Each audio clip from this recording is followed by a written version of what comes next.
Luc, chapitre 9. Jésus rassembla les 12 apôtres et leur donna puissance et autorité pour chasser tous les démons et guérir les maladies. Il les envoya proclamer le royaume de Dieu et guérir les malades. Ne prenez rien pour le voyage, leur dit-il, ni bâton, ni sac, ni pain, ni argent, et n'ayez pas 2 chemises chacun. Quelle que soit la maison où vous entrez, restez-y, et c'est de là que vous partirez. Si l'on ne vous accueille pas, sortez de cette ville et secouez la poussière de vos pieds en témoignage contre eux. Ils partirent et allèrent de village en village. Ils annonçaient la bonne nouvelle et faisaient partout des guérisons. Hérode, le tétrarque, entendit parler de tout ce qui se passait.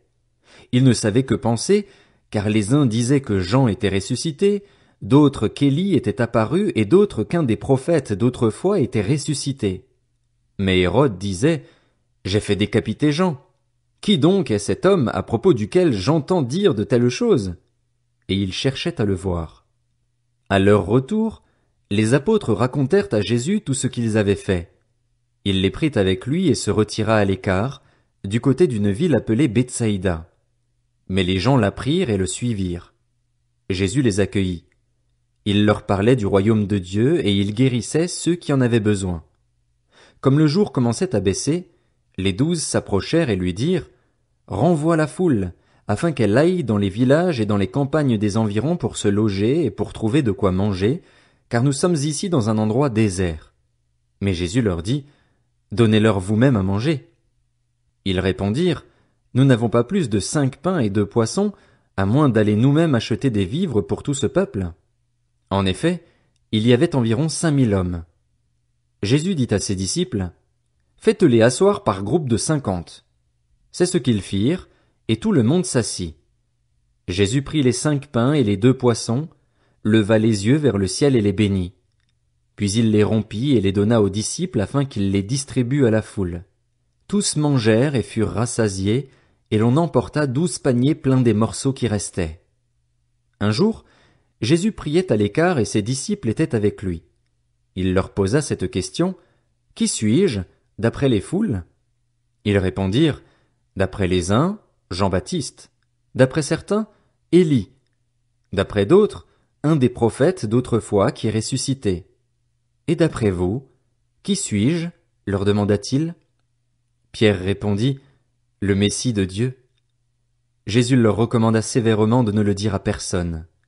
Il ajouta qu'il fallait que le Fils de l'homme souffre beaucoup, qu'il soit rejeté par les anciens, par les chefs des prêtres et par les spécialistes de la loi, qu'il soit mis à mort et qu'il ressuscite le 3e jour.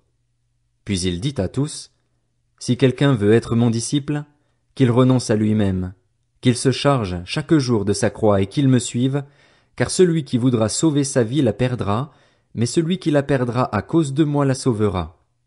Que sert-il à un homme de gagner le monde entier, s'il se perd ou se détruit lui-même? En effet, celui qui aura honte de moi et de mes paroles, le Fils de l'homme aura honte de lui, quand il viendra dans sa gloire et dans celle du Père et des saints anges. Je vous le dis en vérité, quelques-uns de ceux qui sont ici ne mourront pas avant d'avoir vu le royaume de Dieu. Environ 8 jours après avoir dit ces paroles, Jésus prit avec lui Pierre, Jean et Jacques, et il monta sur la montagne pour prier. Pendant qu'il priait, l'aspect de son visage changea et son vêtement devint d'une blancheur éclatante. Et voici que 2 hommes s'entretenaient avec lui. C'étaient Moïse et Élie. Apparaissant dans la gloire, il parlait de son prochain départ qui allait s'accomplir à Jérusalem. Pierre et ses compagnons étaient accablés de sommeil, mais, restés éveillés, ils virent la gloire de Jésus et les 2 hommes qui étaient avec lui. Au moment où ces hommes se séparaient de Jésus, Pierre lui dit: Maître, il est bon que nous soyons ici. Faisons 3 abris, un pour toi, un pour Moïse et un pour Élie.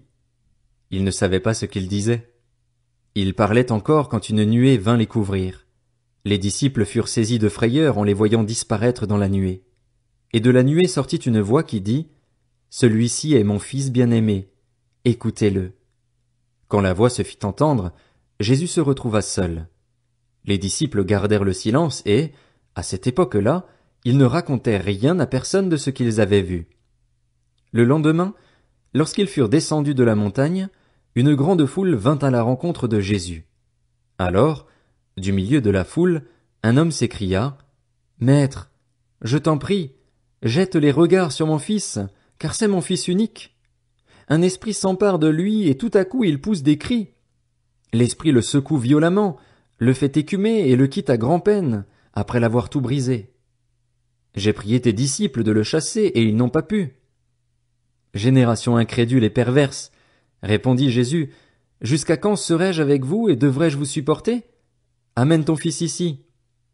Tandis que l'enfant s'approchait, le démon le jeta par terre et le secoua violemment, mais Jésus menaça l'esprit impur, guérit l'enfant et le rendit à son père. Tous furent frappés par la grandeur de Dieu. Alors que chacun s'émerveillait de tout ce que faisait Jésus, il dit à ses disciples, « Quant à vous, écoutez bien ceci. Le Fils de l'homme doit être livré entre les mains des hommes. » Cependant, ils ne comprenaient pas cette parole. Elle était voilée pour eux afin qu'ils n'en saisissent pas le sens, et ils avaient peur de l'interroger à ce sujet. Ils eurent une discussion entre eux pour savoir lequel parmi eux était le plus grand. Jésus connaissait la pensée de leur cœur. Il prit un petit enfant, le plaça près de lui et leur dit, « Celui qui accueille en mon nom ce petit enfant, c'est moi-même qui l'accueille, et celui qui m'accueille accueille celui qui m'a envoyé. En effet, celui qui est le plus petit parmi vous tous, c'est celui-là qui est grand. » Jean prit la parole et dit, « Maître, nous avons vu quelqu'un chasser des démons en ton nom et nous l'en avons empêché, parce qu'il ne nous suit pas. » « Ne l'en empêchez pas, lui répondit Jésus, car celui qui n'est pas contre nous est pour nous. » Lorsqu'approchèrent les jours où il devait être enlevé du monde, Jésus prit la décision de se rendre à Jérusalem. Il envoya devant lui des messagers qui se mirent en route et entrèrent dans un village samaritain pour lui préparer un logement. Mais on refusa de l'accueillir parce qu'il se dirigeait vers Jérusalem. Voyant cela, ses disciples Jacques et Jean dirent, « Seigneur, veux-tu que nous ordonnions au feu de descendre du ciel et de les consumer comme l'a fait Élie ?» Jésus se tourna vers eux et leur adressa des reproches en disant, « Vous ne savez pas de quel esprit vous êtes animés. En effet, le Fils de l'homme n'est pas venu pour perdre les âmes des hommes, mais pour les sauver. » Et ils allèrent dans un autre village. Pendant qu'ils étaient en chemin, un homme lui dit, « Seigneur, je te suivrai partout où tu iras. » Jésus lui répondit, « Les renards ont des tanières et les oiseaux du ciel ont des nids, mais le Fils de l'homme n'a pas un endroit où il puisse reposer sa tête. » Il dit à un autre, « Suis-moi. » Il répondit, « Seigneur, permets-moi d'aller d'abord enterrer mon père. » Mais Jésus lui dit, « Laisse les morts enterrer leurs morts et toi, va annoncer le royaume de Dieu. » Un autre dit, « Je te suivrai, Seigneur, mais permets-moi d'aller d'abord faire mes adieux à ceux de ma maison. » Jésus lui répondit, « Celui qui met la main à la charrue et regarde en arrière n'est pas fait pour le royaume de Dieu. »